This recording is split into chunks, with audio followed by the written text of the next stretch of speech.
j'insiste là-dessus, Mathias règle ses comptes. Ah bon? Oui, il règle ses comptes. Samuel Eto'o, non, il règle ses comptes. Est-ce que vous savez le type de qualificatif que Mathias a utilisé pour affubler Samuel Eto'o fils? J'ai jamais suivi Mathias employer ce genre de langage. Hein.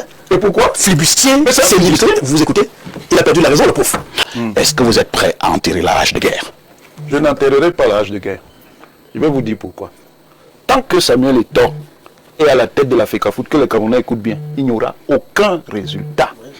Vous n'êtes pas divin, le professeur Mathias Eric Ouonanguini, contre le président de la Fédération camerounaise de football, M. Samuel Eto'o.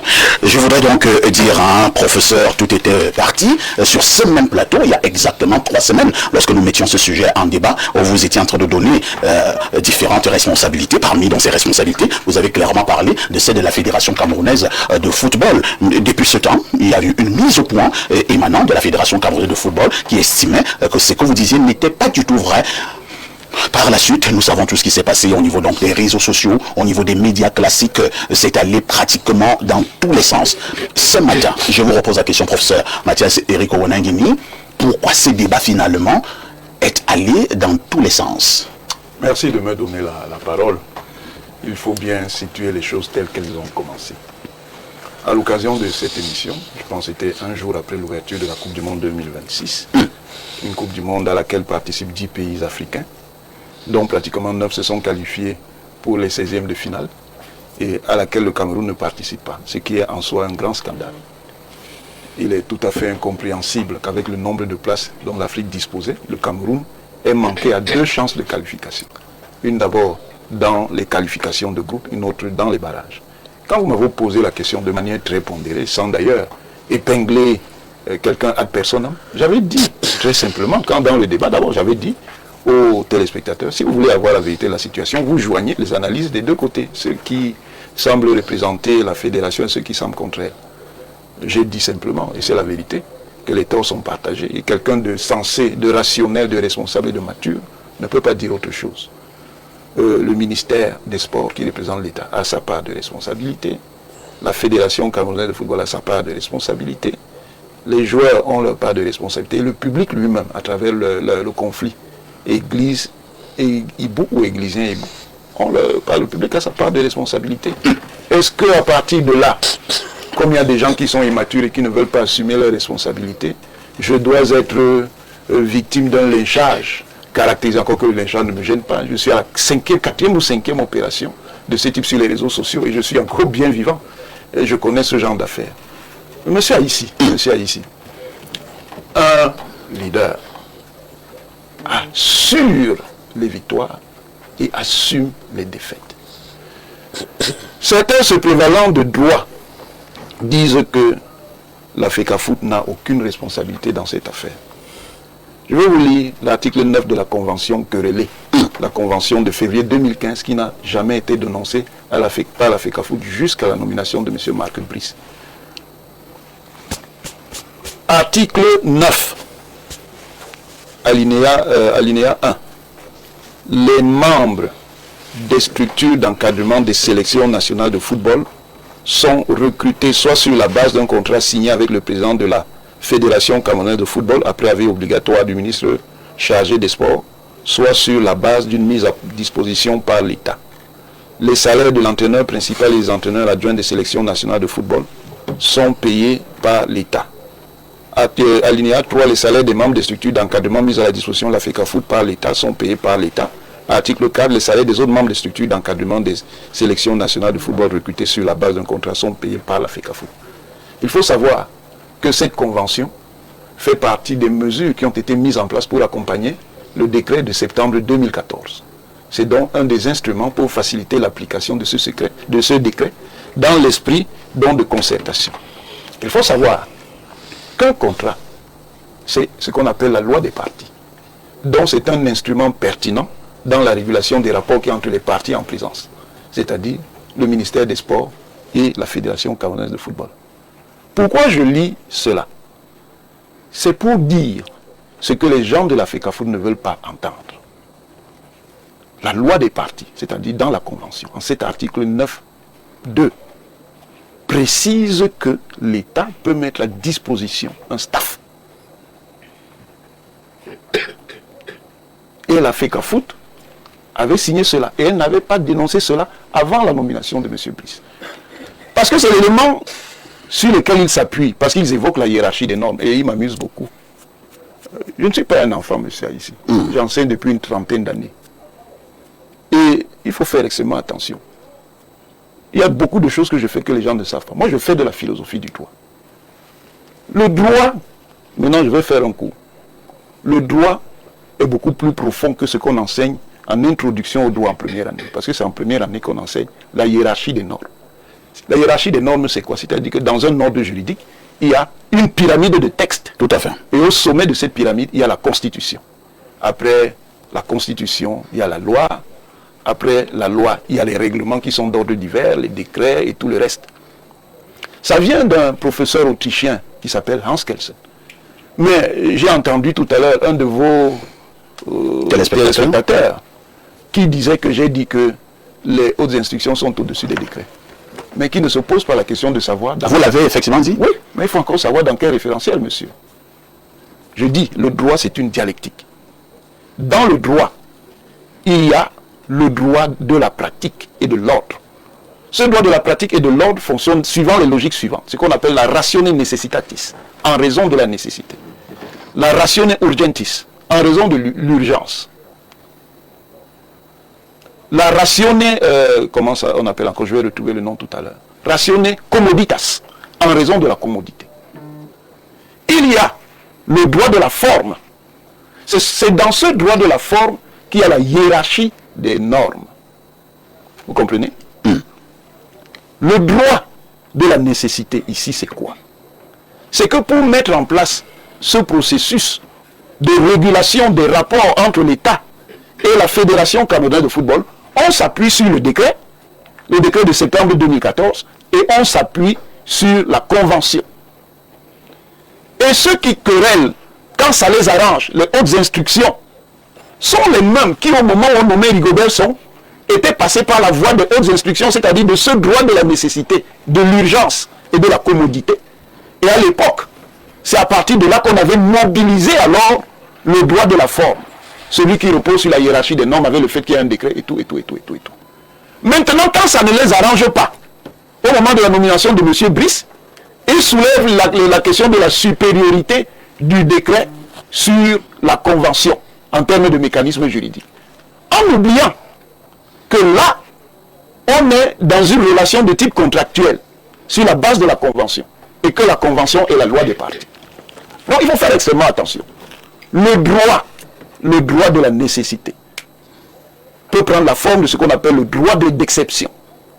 Le droit de l'urgence, c'est un droit situationnel. Ça veut dire que l'autorité peut devoir répondre à une situation d'urgence qui requiert d'assouplir le traitement juridique de l'affaire. De la même manière que fonctionne le droit de la commodité. À ce moment, l'autre droit, qui renvoie à ce qu'on appelle la ratione matérielle, c'est-à-dire le contenu des règles qui sont en question, qui renvoie à ce qu'on appelle la ratione personae, c'est-à-dire les implications que l'application d'une règle a sur un certain nombre de personnes, qui renvoie à ce qu'on appelle la ratione ordinarius, c'est-à-dire le fait que telle ou telle règle donne compétence à tel ou tel acteur peut être réservée. Donc quand je dis, parce que les hautes instructions, si vous les lisez dans le référentiel du droit formel, des normes formelles, non, évidemment pas de supériorité sur le décret. Mais si vous les lisez dans le référentiel du droit pragmatique, rien ne s'oppose à ce moment aux hautes instructions, parce que ce sont les hautes instructions du président. Et quand vous revenez à la puissance présidentielle, vous comprenez de quoi il s'agit. Tout ça pour dire quoi? Tout ça pour dire que si l'État a recouru à ce mécanisme, c'est parce que l'État sait ce qu'il y a à la FECAFOOT. Et il y a quoi là-bas? Il y a des problèmes et des problèmes et des problèmes et des problèmes. On avait donné la latitude au président de la FECAFOOT pour la gestion des campagnes comme le Qatar 2022 et la Côte d'Ivoire 2025. Ceux qui sont dans les circuits peuvent vous dire tous les problèmes que ça a posé. Quand les gens parlent, il y a eu une instruction du président de la République enjoignant au ministre des Sports et de l'Éducation et des Sports et de l'Éducation physique de prendre ses responsabilités. On est dans la logique de la nécessité. Après l'échec de Côte d'Ivoire 2025, on a demandé au ministre, le ministre ne s'est pas levé comme ça. Quand même, il faut respecter les gens. Vous pouvez, pour ça, moi, c'est un être humain comme tout le monde, comme Samuel Eto'o, comme moi, comme vous. Il peut être faillible. Mais le ministre Mouele Combi, Narcisse, non seulement il a une expérience administrative, mais il a un capital en la matière, en connaissance du droit. Donc, tout ça pour dire que nous devons être sérieux. On ne peut pas, pour résumer, on ne peut pas examiner l'élimination de la Coupe du Monde en voulant faire croire que la FECAFOOT n'y a rien à voir, monsieur. 16 incidents sur 17 matchs. 16 dans l'ordre de saboter le travail. Je dis 16. Sous Rigobert, il y a eu 0 incident. Sous Marc Brice, il y a eu 16 incidents sur 17 matchs. Vous dites que ce n'est pas du sabotage? On m'a accusé, comme ils disent, un professeur menteur, en s'appuyant sur les envolées populistes d'un collègue.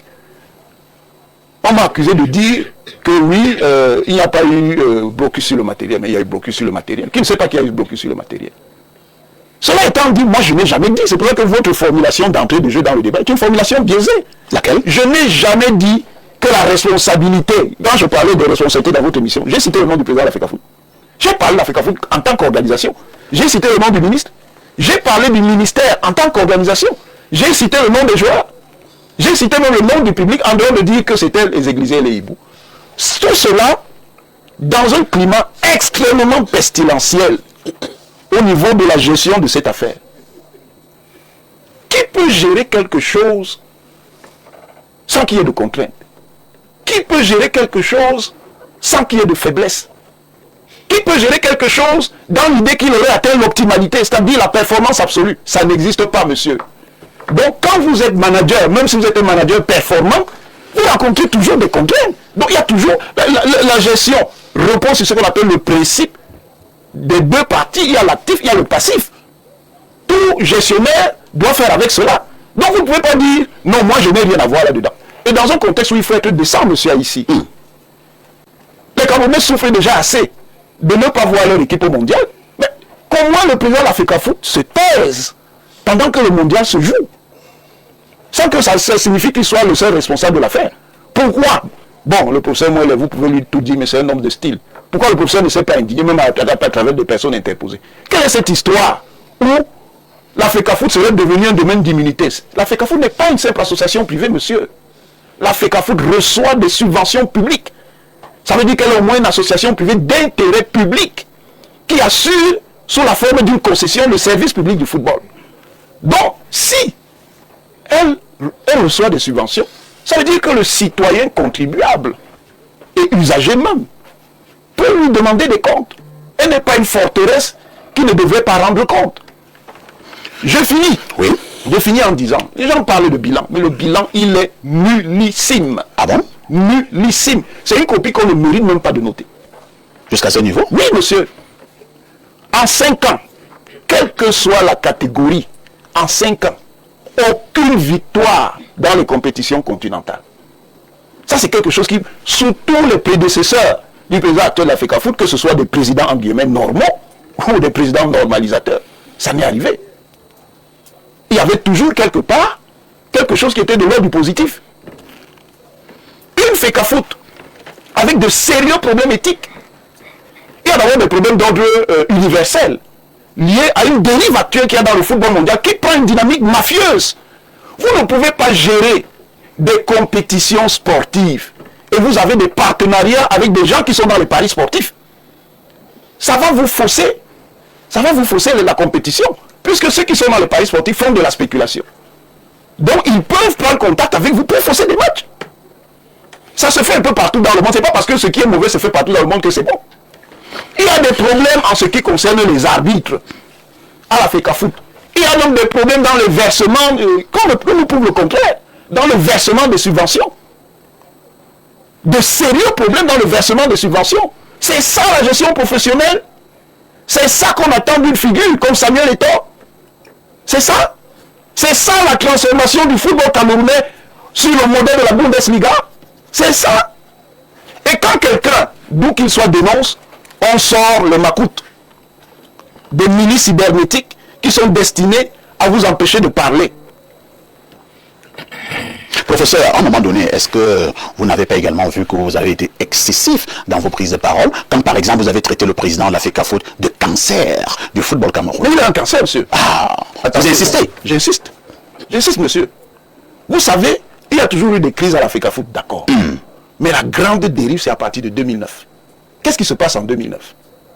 Le Cameroun vient de perdre la Coupe d'Afrique des Nations face à l'Égypte, battu en dernière minute à la suite d'une bévue de Rigobertson, qui entraîne le but de... comment il s'appelait là? J'ai oublié, Aboutreka. Le Cameroun a une équipe très prometteuse, parce qu'on a une équipe en renouvellement. On a des gens qui arrivent, très talentueux, Stéphane Bia, on a Alexandre Besson et autres. Le Cameroun engage la qualification de Coupe du Monde. À un moment donné, on doit changer d'entraîneur. Claude Le Guen arrive. Alors, on donne le brassard à Samuel Eto'o en contradiction des traditions qui existent à l'époque. Parce qu'à l'époque, c'est le gouvernement qui nomme le capitaine. À partir de ce moment, une crise grave naît dans l'équipe qui va déstabiliser cette équipe à la CAN 2010, à la Coupe du Monde 2010. Et vous allez voir que toute la période où Samuel Eto'o est capitaine, alors que c'est le leader sportif inégalable qui, pour moi, après Ronaldo Nazario da Lima, est le meilleur avant-centre du monde dans la décennie 2000-2010, on ne gagne rien. On est éliminé de la Coupe d'Afrique des Nations 2012, on est éliminé de la Coupe d'Afrique des Nations 2013, la Coupe du Monde 2010, on était déjà avant-dernier, la Coupe du Monde 2014, on est dernier. Certes, il n'est peut-être pas le seul à avoir des responsabilités dans l'affaire, mais le poids de ses responsabilités, c'est fort. Vous remarquerez que Samuel Eto'o est exclu du foot camerounais complètement parce qu'il a même échappé à une radiation à vie qui avait été proposée par le comité de normalisation sous le professeur Joseph Oona. Il anticipe en déclarant sa retraite internationale. Il se retire. Il va faire 5 ans de passage, de traversée de désert, 2014-2019. Ça ne fait même pas 3 ans. Le Cameroun gagne une CAN. Quand le Cameroun gagne une CAN, puisqu'il est impliqué dans les batailles qu'il y a eu à partir du comité de normalisation, numéro 1, il arrive avec son influence à imposer ses acteurs dans la normalisation numéro 2, mais il ne s'en contente pas, il lui faut la fédération. Donc il déstabilise lui-même les gens qu'il a soutenus parce qu'il ne voulait pas que Joseph-Antoine Bell soit président. Ah bon? Oui, mais c'est clair, donc il ne connaît pas ça. Il fait mettre Seydou Ndjoya qui va encore lui-même contester. Quand il a vu qu'on est dans une dynamique de victoire, il installe encore le désordre pour se rendre indispensable. Pour qu'on le rappelle. Mais depuis qu'on l'a rappelé, on est où? Merci. Merci, professeur. Et nous allons également donner la parole à d'autres membres de ce formidable panel. David Eboutou, nous revenons sur cette fausse polémique basée sur la non-qualification des Lions indomptables en phase finale de la Coupe du Monde 2026. Vous avez suivi le professeur Mathias Eric Ouanangini qui a été traité de tous les noms d'oiseaux. Quel est votre regard que vous vous fondez d'abord sur cette folle polémique et maintenant sur cette non-qualification des Lions indomptables en phase finale de la Coupe du Monde? Merci de me passer la parole. Le professeur Ouanangini vient de faire un véritable réquisitoire à une vingtaine de minutes de ce qu'il reproche à la Fédération camerounaise de football. Là, c'est même moins grave, contrairement à... Parce que si vous l'avez lu sur les réseaux sociaux, c'est des billets pamphlets, c'est des véritables réquisitoires, comme je le disais, contre une institution, l'instance fêtière du football camerounais. Et je voudrais quand même partir sur ce qu'il a dit, sur le prologue de cette crise, entre guillemets, entre sa sortie et la mise au point du président de la fédération, en fait de la fédération camerounaise de football, qui avait été élu sur votre plateau.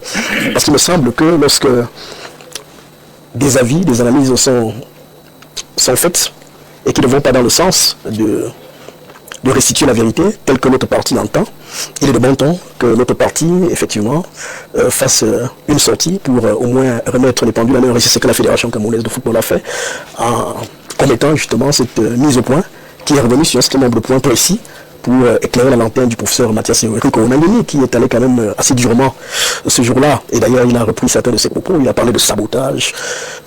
Et là encore, il en a encore ajouté. Samuel Eto'o, le président, est le cancer du football. Et sur sa page Facebook, c'est encore plus grave. J'ai lu des expressions quand même qui m'ont fait, moi, croire que le professeur est carrément sorti du cercle de la raison pour laisser parler ses émotions. Il a parlé de pasteur flibustier, des cervelets. C'était quand même assez dur à lire, connaissant la rigueur et l'élévation dont le professeur fait souvent montre. C'était dur à lire. Donc je crois que c'est les émotions qui ont davantage parlé. À la réalité, et je voudrais commencer par là, je ne suis pas de ceux qui souscrivent à la thèse de la responsabilité collective. Moi, je refuse. Parfois, ici, chez vous, vous avez certainement une grosse famille avec des délégations de portions de pouvoir que vous avez établies. Vous savez qu'à la cuisine, c'est madame qui gère. Vous savez que tel enfant doit laver le sol à tel moment et tout. Et chaque fois que l'un des aspects de ces portions de pouvoir que vous avez déléguées est enfreint, vous savez qui est interpellé, n'est-ce pas? Vous savez qui est interpellé. Je m'amuse souvent à dire que lorsque nous ferons les états généraux de ces pays, parce que manifestement cela arrivera dans ces pays que les fils et filles de ces pays s'asseyent pour réfléchir sur ce qui n'a pas marché, sur l'incurie générale qui a frappé notre pays ces 30 dernières années. On ne va pas inviter tout le monde à se justifier, on ne va pas amener tout le monde à répondre de ce qu'est devenu notre pays, parce que les gens comme nous n'aurions rien géré, n'est-ce pas? Et donc je refuse qu'on m'associe à quelque forme n'est-ce pas, de réquisitoire lorsqu'on viendra par exemple à interroger et tout. Si on prend l'université, quand on viendra à interroger pourquoi il n'y a pas de laboratoire, pourquoi il n'y a pas eu de meilleurs chercheurs, ainsi de suite, on dira monsieur le vice-recteur, pourquoi ça n'a pas marché? Parce qu'il était vice-recteur en ce temps-là.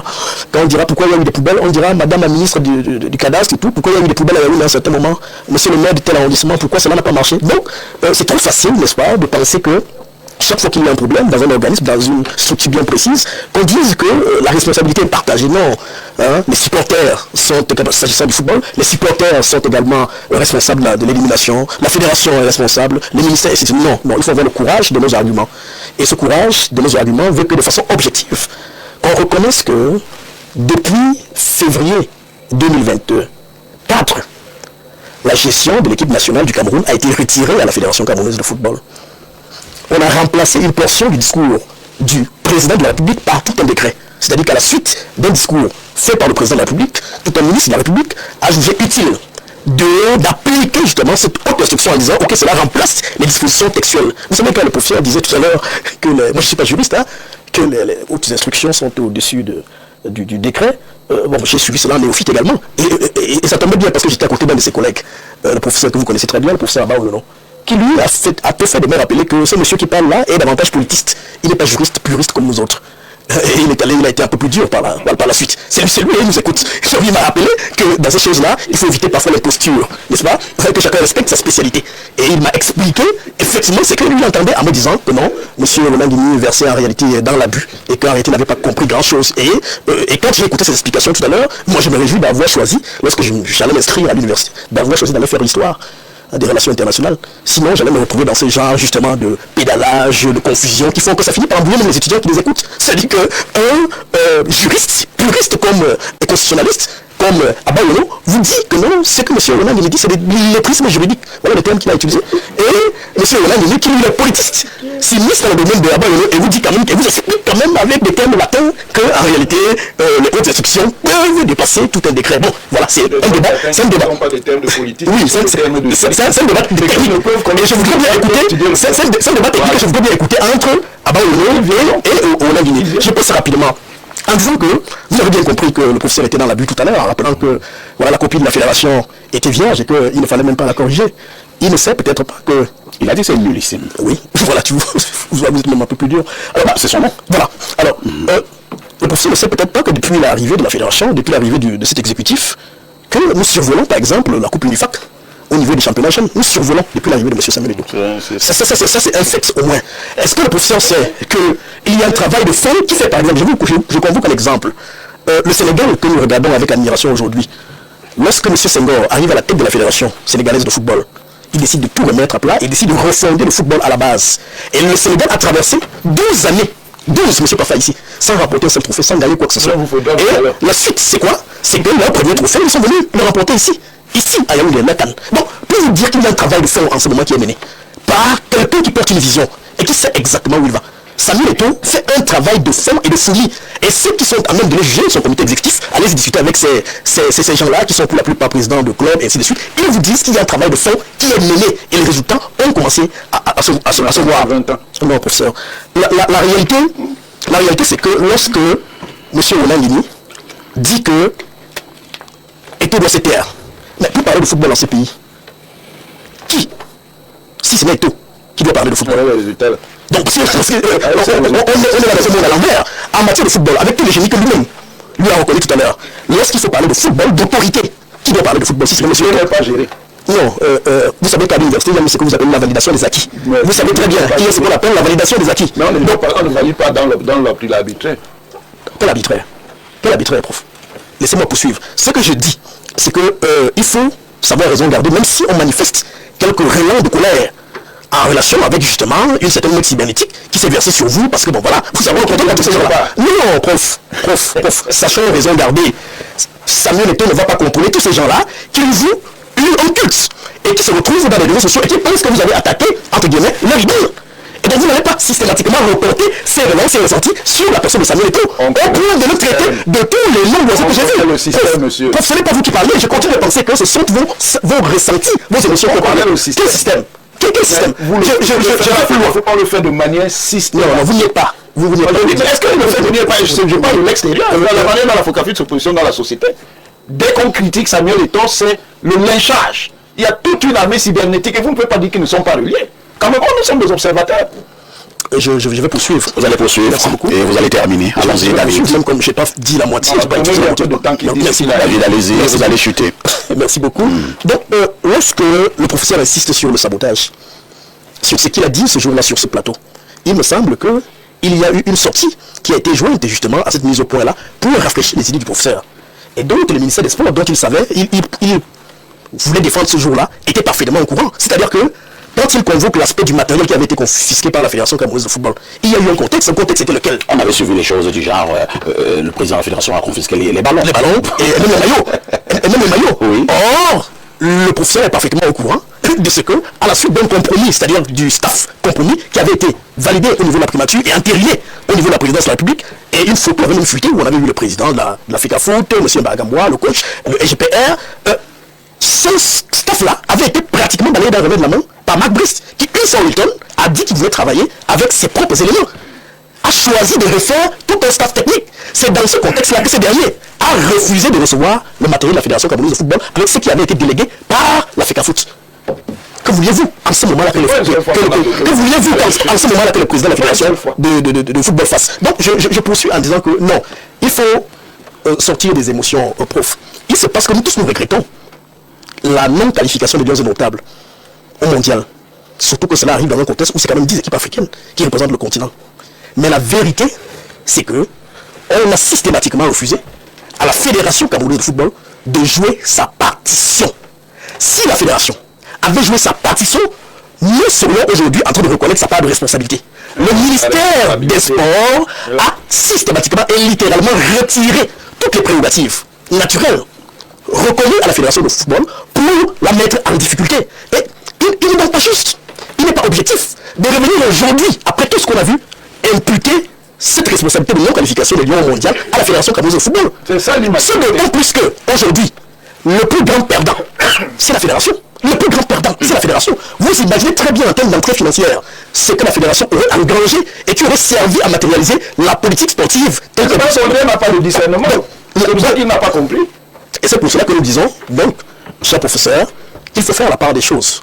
Laissez le président de la Fédération camerounaise de football implémenter sa vision telle qu'il l'a proposée. N'essayons pas d'une manière ou d'une autre d'entraver cette marche-là qui est même aujourd'hui. Tous les acteurs de football, tous les acteurs, ceux qui sont mieux qualifiés que vous et moi, Roger Mila, les acteurs les mieux connus qui parlent d'autorité de ces questions-là, vous disent, sur ça qu'aujourd'hui, moi je suis totalement surpris par le positionnement du professeur qui, j'insiste là-dessus, est sorti totalement du champ de la raison pour laisser parler ses émotions. Ce n'est pas le professeur que je connais, qui est mon grand frère, qui parle, c'est davantage quelqu'un qui a ressenti, qui voudrait régler sa vérité. Merci. Si vous l'avez suivi dans un média d'en face, je sais pas, c'était un véritable réquisitoire. Il a assommé littéralement le président de la Fédération camerounaise de football à en croire que les deux personnes ont un problème dont nous ne maîtrisons pas. Donc, professeur, vous n'acceptez pas la critique, monsieur. Merci. On a compris. On a compris, professeur. Roger Kiek de Kiki, je présume que vous suivez avec beaucoup d'intérêt ce débat qui est né sur ce plateau Espace Libre Expression il y a exactement 3 semaines. Alors, le débat doit continuer à être courtois ou alors... lorsque je reprends la parole, je vais légèrement laisser la modération momentanément ce matin, professeur Mathias Eriko Onangini. Je suis venu ce matin, je voulais d'abord que vous parliez et que les autres donnent également leur avis sur cette folle polémique. En vous posant une question, professeur, est-ce que vous êtes prêt à enterrer la hache de guerre? Je n'enterrerai pas la hache de guerre. Je vais vous dire pourquoi. Tant que Samuel Eto'o est à la tête de la FECAFOOT, que le Camerounais écoute bien, il n'y aura aucun résultat. Vous n'êtes pas divin. Je ne suis pas divin, c'est mon avis. Il n'y aura aucun résultat. C'est-à-dire qu'il faut faire éclater la bulle de l'illusion. Professeur. Attendez, Oui. il faut faire éclater la bulle de l'illusion. Je répète, tant que Samuel Eto'o sera à la tête de la FECAFOOT, Ça n'engage que lui, hein. Oui, il est dans il n'y aura aucun résultat. Oui, il est dans une bonne C'est un supporter d'un Peut-être. c'est tout, c'est un avis.